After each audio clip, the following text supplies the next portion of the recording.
Welcome to Ruined by the Internet. I'm Gareth King. Today we're asking, has the internet ruined our attention spans? Thanks to its relentless stream of information, endless notifications, and explosion of rapid-fire, short-form content, are we losing our capacity for sustained focus and deep concentration? To help us get a better perspective, we're joined by Dr Patrick Clarke, a clinical psychologist and associate professor at Curtin University.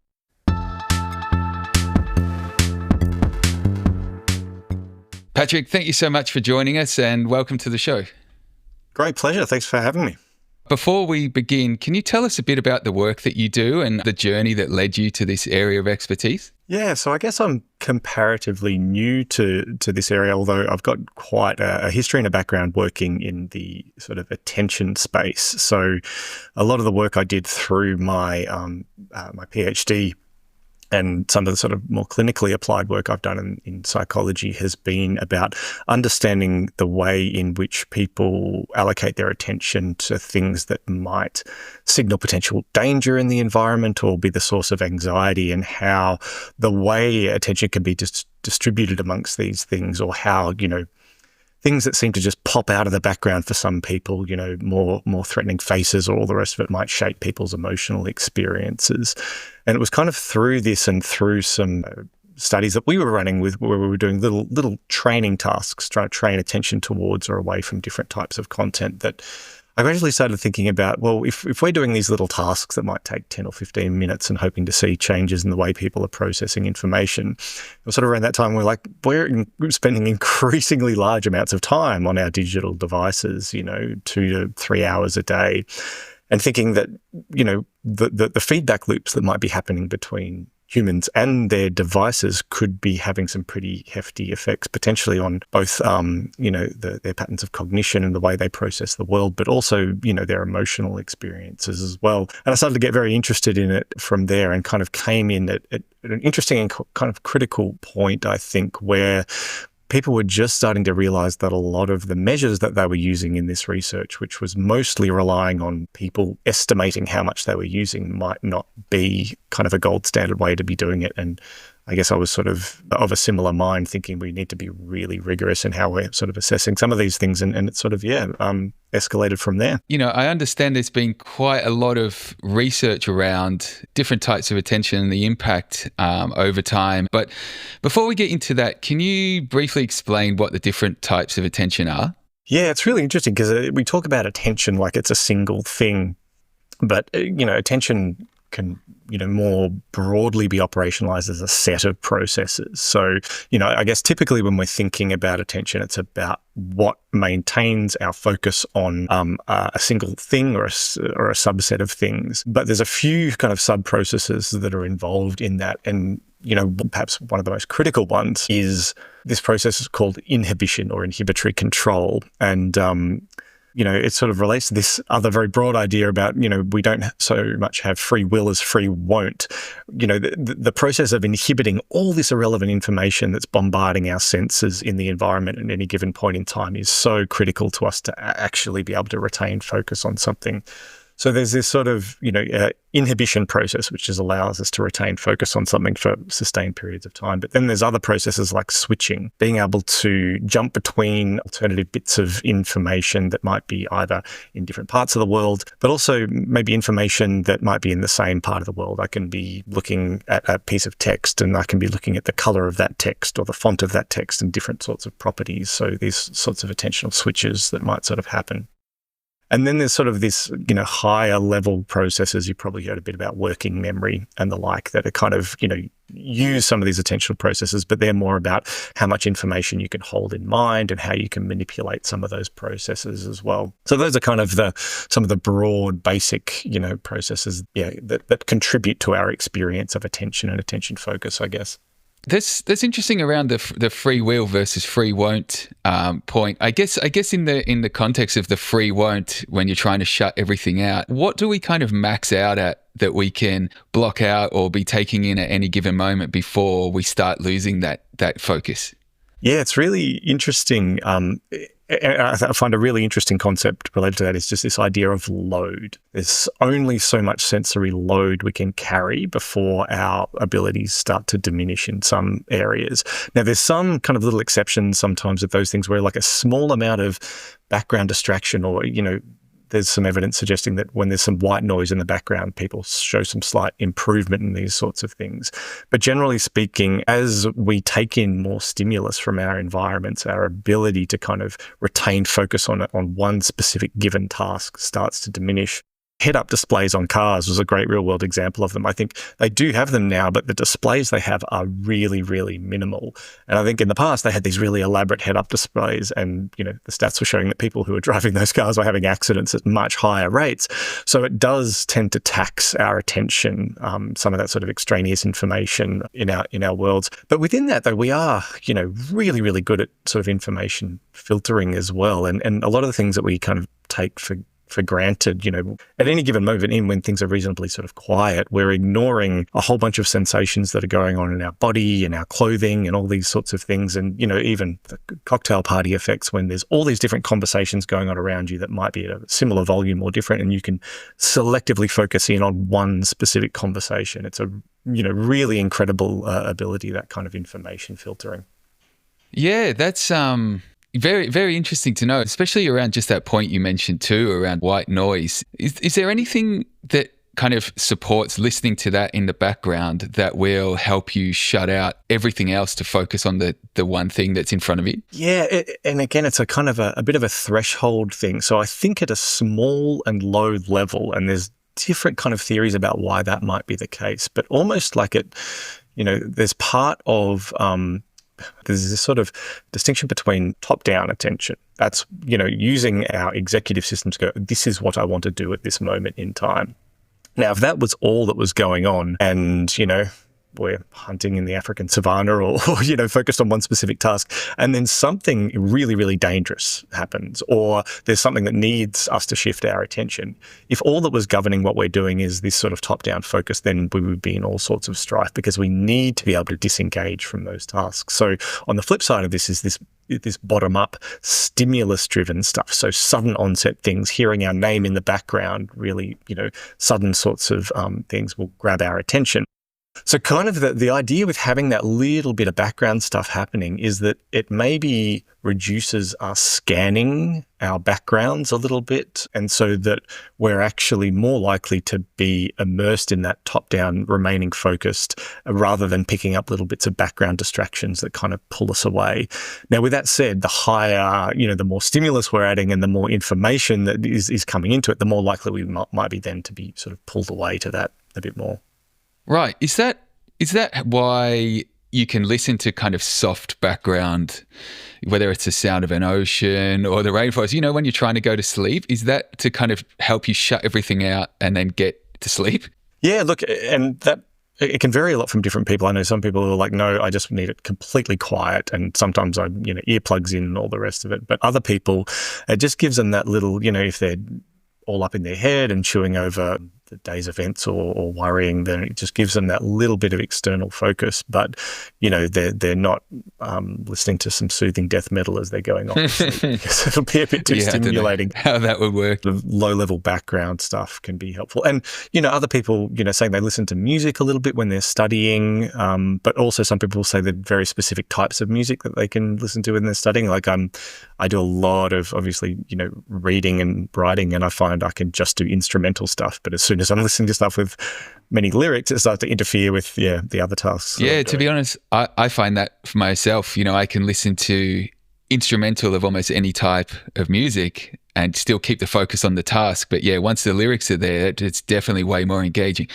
All right, let's get back around to the kind of internet and the impact on attention span. So what exactly does attention span mean in the context of the digital age? Has the meaning evolved as the technology has, and how is it measured? Yeah, so it's interesting, and I think something sort of comes through a lot once we start diving into some of the research on this, is the kind of this interesting distinction between what we tend to do, our kind of behavioral tendencies, right? And when it comes to attention span, I think the way that's often operationalized popularly is how much we tend to sustain our focus without becoming distracted by something else. Just how much we tend to focus on one piece of information before we scroll on, how much we spend on a particular news article before we've got enough information, we skip to something else. Often that's assessed a bit differently within the context of, cognitive assessment tasks, where we are really assessing, all right, how long can someone sustain focus and still be continuing to pick up bits of information that are thrown at them within the context of some sort of assessment task or similar. But I think broadly it's that kind of, what's the duration that people are sustaining focus on something for is probably, that general working definition of it.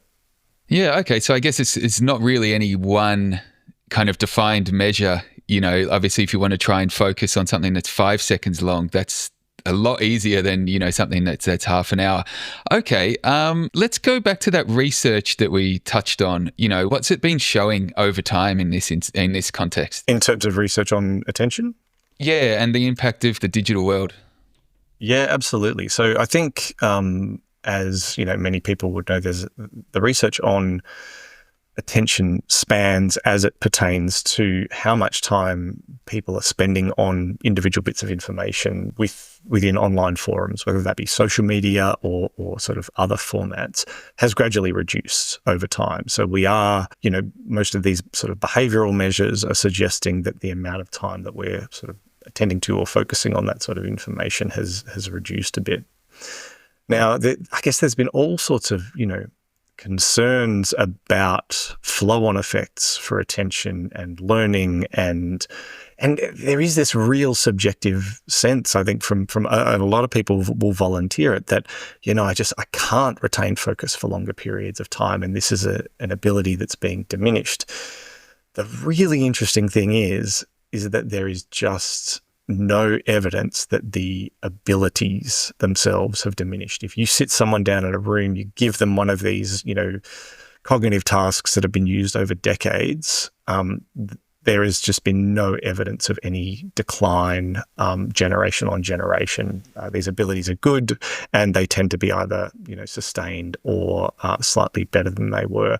So it's interesting in the sense that what we are actually doing behaviourally is occurring over shorter durations. But when, we have the proverbial gun to our heads, or we're in a situation where it's like, just do this thing, we can actually call on that ability, without too much difficulty. Yeah, right. So I guess then it just kind of comes down to several factors, one of which would be kind of interest and engagement with whatever's in front of you. But how long does it take for, I guess, the brain, as you said, we're driven by shorter and shorter types of content. How long does it take for us to be able to go, okay, I'm going to focus on something long form now and be fine, and then something short form? Is there any kind of movement within the ability over time? Oh, look, I think 100%. And it's one of those general kind of truisms a bit, that while we've got this kind of base level of ability, right? And when we think about things like working memory or this, inhibitory control ability or anything else like that, these things seem to stay pretty intact across the lifetime. They're not sort of changed or diminished. But we tend to get better at what we practice in terms of, habitual, behavioral sort of things. So when we practice switching between lots of different, fast-paced things, as, is often the case in the demands that are put on us from work and all the rest of it, we get practiced at switching from one thing to another thing to another thing. And we can go from, a detailed conversation on one thing to another, quick email firing on a different topic and all the rest of it. And we're very practiced at that. But I think, as a lot of people report, then when it comes time to write, here's this slightly more onerous thing that requires me to focus on this kind of thing, and I need to push myself through it a little bit, they experience more challenging difficulty to that. And my suspicion is that that's partly because we are practicing a lot of switching between lots of sort of small bits of information, and perhaps also becoming accustomed to getting little bits of information really, really quickly out of things at sort of shorter and shorter durations, so that, it feels harder to do these other things. I guess the connection I'm trying to draw on that then is a lot of people say that they can focus and get a lot more done in, say, a working from home kind of environment because they don't have all those distractions when they're in the office. So say you're trying to sit at your desk in an office or wherever you work and you've got people coming up to you, interrupting you, you've got emails flying around, all of that thing. Is there any research or evidence into when you say stop your focus, talk to somebody, and then try and get back into something? Is there any lag on how long that takes? Oh, definitely, yeah, and borne out by a lot of research. So even sort of switching between two similar tasks, if we're going from one verbal task to another verbal task, but then to a visual spatial task, it'll be more challenging switching to that other. And this is kind of like what they call like set shifting. We shift from one sort of intellectual set to another set. So it's almost like, when we're talking about attending to a single thing, well, if we're reading an article or something, obviously there's no single thing. There's many, many different words, but it's all kind of thematically gathered. But when we switch from focusing on that kind of thematically related content to having an unrelated conversation to then trying to, okay, where was I? What was I doing again? All right, that's it. There is that little bit of a cost in time. Now, with that said, there's also, amounts of time over which it's actually, and you probably heard about Pomodoro techniques and these sorts of things where it can be helpful to focus for, 20 minutes on a task and then have a brief break and these sorts of things. It's because we are, very time limited in sustaining that high level of focus sometimes too. Okay. Can you train that high level focus, or is it something that our brain caps out at? You can train it, but it's one of those things that I think, again, relates to habits that we use across many, many different contexts and settings. And when we practice that switching again and again and again, I think it does come at the cost sometimes of that ability to maintain that focus. But, as is kind of popularized as well, things like mindfulness are probably among those techniques where it's about kind of just that immersion in that present moment and building the focus in and around that rather than switching between multiple different things. So, yeah, I think absolutely it is possible. We haven't necessarily lost those abilities permanently where we're perhaps just not as practiced or not as inclined to be using them as frequently as perhaps we were in the past. Okay. Can you tell us a bit about the notion of brain plasticity, and then if it is adapting to whatever we're feeding it, essentially, how does that evolve? And I guess, has the brain changed from where we would have been 500 years ago to now? Or is it a very natural biological thing? Look, both in some ways. So, and I think particularly when it comes to humans, one of the things that probably sets us apart a little bit from, some other mammals and perhaps some of our other sort of great apes is the fact that we're built with perhaps a higher degree of plasticity and learning potential. You see a giraffe or a foal or something that's born immediately within an hour, it's up and it's walking and all these sorts of things. But we have these ridiculously immature infants that are kind of highly dependent on us for a long period of time. But within that, there's this greater flexibility and capacity to learn, different types of information. You see this across amazingly diverse, different sorts of cultural norms that we see and the ways in which humans have been able to adapt to incredibly different conditions all across the planet, which has been one of the reasons that we're sort of, been so successful in that regard. But there is some pretty fundamental neural architecture that we're operating on. It's that classic, we've got all this very Stone Age hardware operating on this sort of, 21st century software. So there are things that we can just get, like you were saying before, overloaded with. There's only so much stimulus that we can kind of, take in from our environments. And as you were sort of saying, I think our environments have changed just insanely, immeasurably. You referenced the last, 500 years, but even beyond that, since, agriculture sort of got going, 10 to 12,000 years ago, and the sort of industrialization of the worlds that we're living in, we've gone from these very small communities where we kind of knew and were able to predict the behavior of sort of absolutely everyone to this, very highly industrialized and centralized cities where we interact with many, many people with a sort of a shared set of rules about how that goes, but many people that we're sort of unfamiliar with. So, but also beyond that, the amount of information that we're exposed to, I think in our daily lives, someone brought from 500 years ago would be very overwhelmed by the sort of environment in which they found themselves, I would imagine.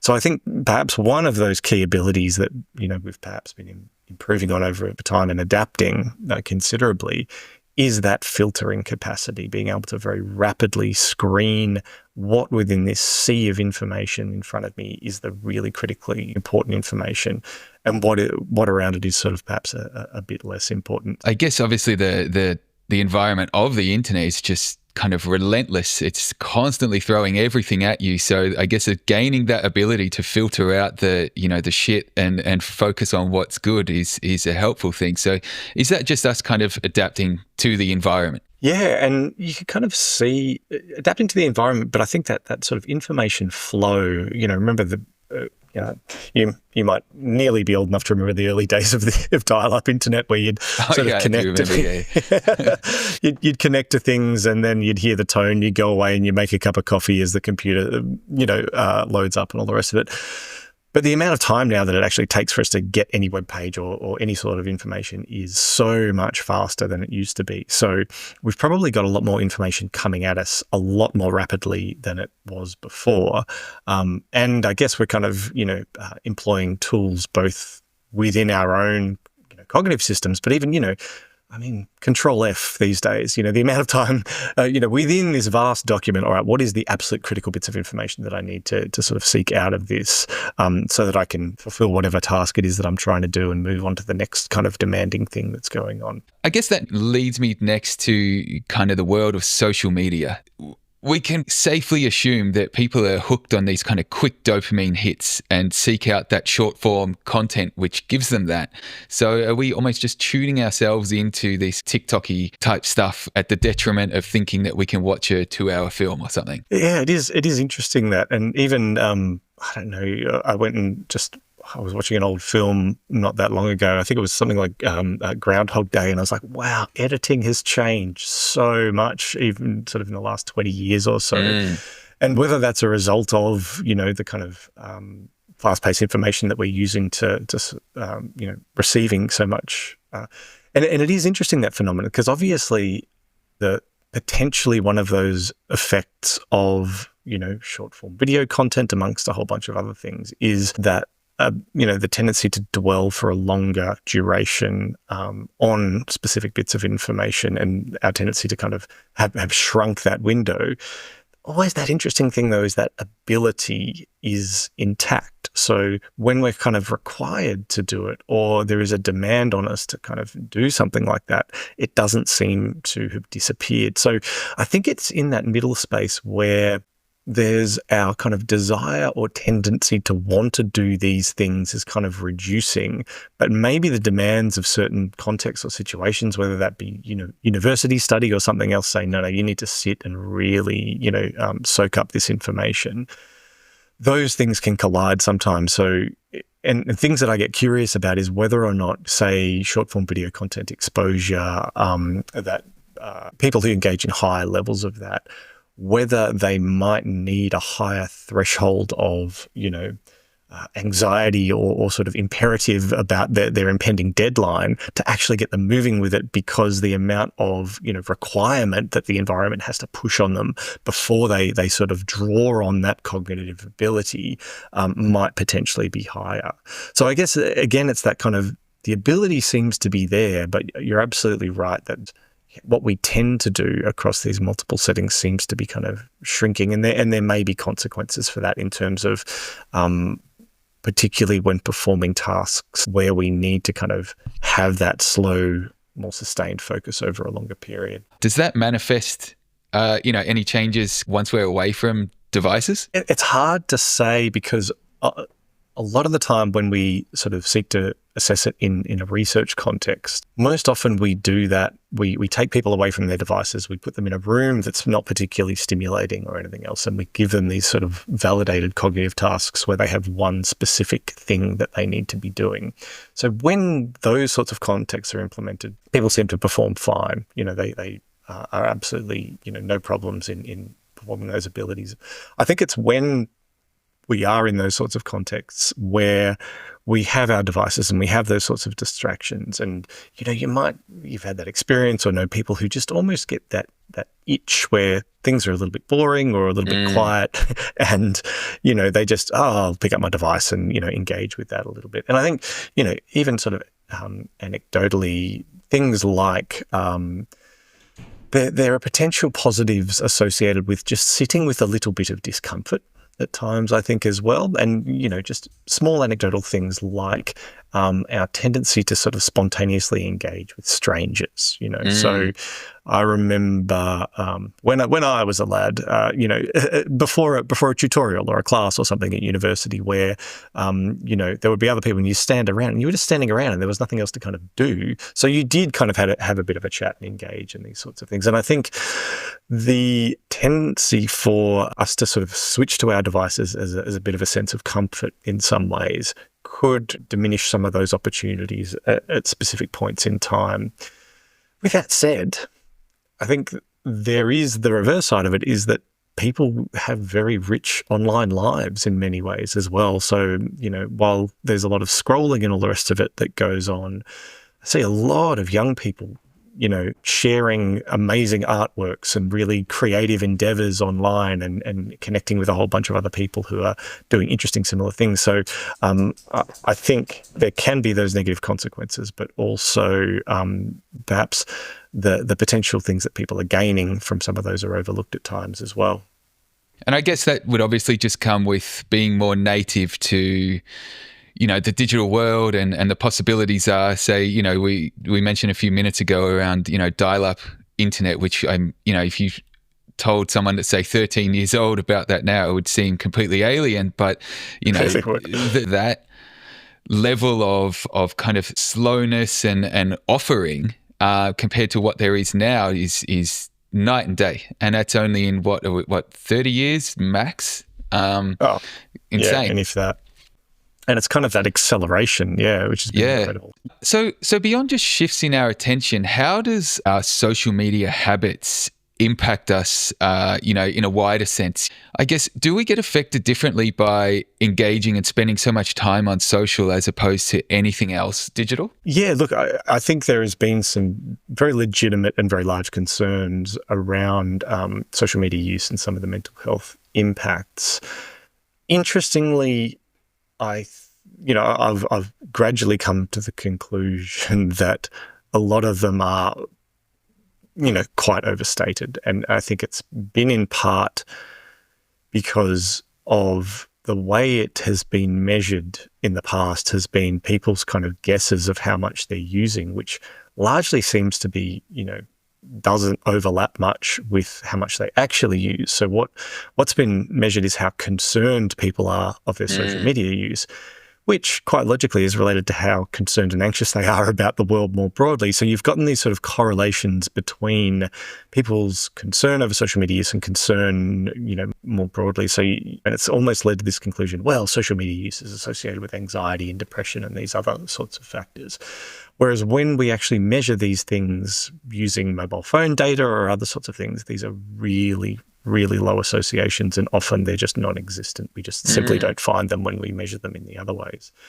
Now, with that said, I think what does tend to come out is that it depends. So, as with a lot of things, I think you can engage with things in ways that are immensely reaching. We can connect with networks of people who have very similar shared and overlapping interests and build each other's capacities and share knowledge in ways that just was not possible previously. Now, the flip side of that, I think if people have a tendency to worry, and I often recall as an example, I remember that at the start of COVID, where there was so much uncertainty out there, and everyone was sort of scanning information constantly, trying to figure out, how does this affect? How fast is it spreading? Is this in our country? Who's being affected by it?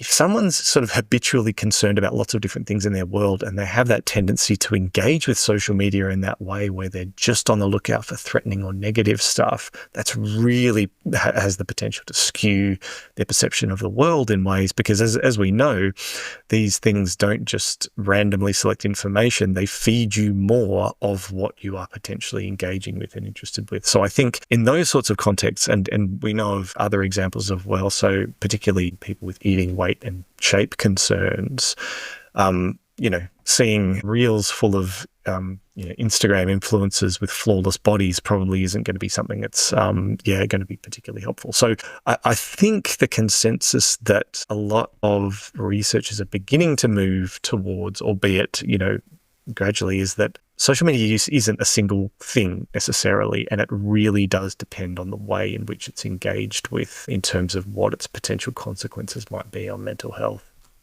I know we've touched on it a little bit, but, in the context of our emotions, even our identities or how we relate to each other, is there any impact on the way that I guess we navigate the digital world crossing over into the way real life, or could they seem like very different ways of being? Yeah, look, I think there is quite a bit of, research in that space, and particularly within the, social psychology field more, that has looked at the sort of way in which sort of online social environments potentially overlap with, our extended social groups and the like. And there has been bits of research sort of suggested that we are perhaps, tending towards a larger number of more casual engagements with people online, as opposed to a smaller number of really high quality intimate friendship relationships. And I think there's sort of variations in that expression as well. So sometimes people who have very active online presences are perhaps more likely to have a very large number of, very wide social network. But in terms of that really close, high quality friendship groups, that might be comparatively lacking. But of course, there's huge variation in that, across people generally. But I have seen a little bit of research that suggests some of those effects, yeah. When it comes to attention and how much we're kind of feeling like we're losing it when we're online and engaging with things. I was once speaking to a young guy, I think he was about 21 years old, and he was telling me how his attention span was shot these days. But then he explained to me that while he would be studying for university exams, he would have the notes on one screen and be watching a movie through headphones, and with his phone next to it. And then that's what made me think about this in the first place. It sounds like the attention span is maybe not short. It's kind of a different way of taking in information, because I personally don't think I could handle that. But if someone is claiming that they're worried that their attention span is getting hurt through consumption of the digital world and online stuff, is there any strategies they can employ to try and reclaim their focus? Or is it simply a matter of just paying attention to something else? I think it's a fascinating example that you were sort of identifying there, that kind of, on the one hand, is it in some ways almost a superpower that you've got this content kind of going in the background and you're still being able to engage? But it's interesting, it's almost an extended example perhaps of that, having a light bit of music in the background that just kind of dampens our tendency to switch away. I guess if you're so used to a really high level of stimulus operating, perhaps you're almost dampening that tendency to switch away by turning up the volume on the information that's in the background potentially. And it is really interesting that. But the thing that I'd be curious about, and I'm almost sort of thinking about the next research project as you're talking about it, is the possibility. I'd really be interested to find out whether or not someone who has that tendency would perform better, say on a memory task or something, when they do have that background information versus when they're just in a room with no distractions and they're sort of taking that information in, and it might be a bit more of a kind of a habit type thing. So it'd be really interesting to kind of investigate it from that perspective. But I think to the question of, are there things that we can do to kind of maintain or retain that high level of focus when we need it to be there?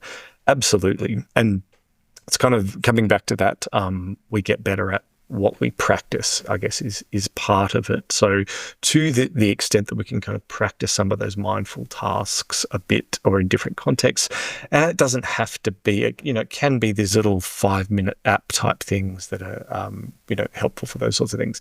But all sorts of just minimal little tasks. You've probably caught yourself sitting there eating, a sandwich, listening to music and scrolling on your phone all at the same time, just that sort of bombardment of stimuli. Thinking about just identifying single tasks and going, no, I'm just going to do that. Beyond that, though, I think actually being a bit more deliberate when we are taking on tasks that we know needs that focus rather than treating them as things that we can switch into and out of is probably something that's quite useful as well. Because as we're saying, you switch from one thing to another thing to another thing. Right, now I need high intensity focus. It's almost like, all right, well, what's going to be ideal in terms of being able to do that?